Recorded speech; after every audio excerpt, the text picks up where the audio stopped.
আমরা কি এখানে নামবো তাহলে?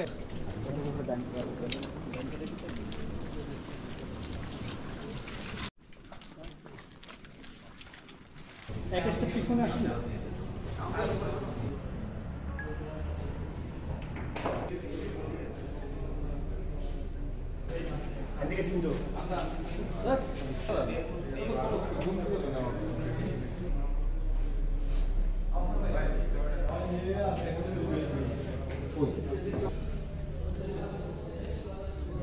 গতকাল 5ই মে 2025 তারিখ সোমবার বিকাল 5টায় কোস্টগার্ড পশ্চিম জোন কর্তৃক সুন্দরবনের শিবসা নদী সংলগ্ন আদাছুগি এলাকায় একটি বিশেষ অভিযান পরিচালনা করা হয়।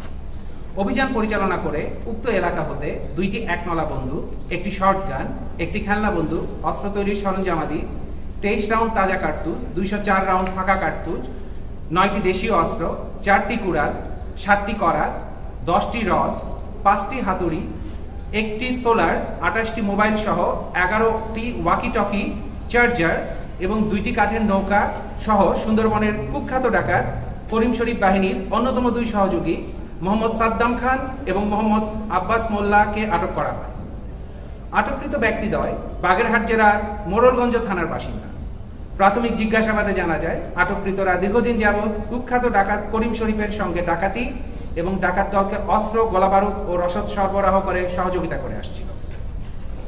কোস্টগার্ডের এ ধরনের সাহসী অভিযানের ফলে সুন্দরবন অঞ্চল ধীরে ধীরে জলদস্যু মুক্ত এবং ডাকাত মুক্ত হয়ে উঠছে।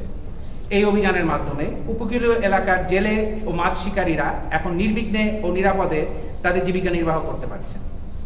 বাংলাদেশ কোস্টগার্ড আইন শৃঙ্খলা রক্ষার্থে উপকূলীয় ও নদী তীরবর্তী অঞ্চলে 24 ঘণ্টাব্যাপী টহল কার্যক্রম এবং বিশেষ অভিযান অব্যাহত রেখেছে, যার ফলে এসব অঞ্চলে আইন শৃঙ্খলা পরিস্থিতি অনেকাংশে উন্নত হয়েছে।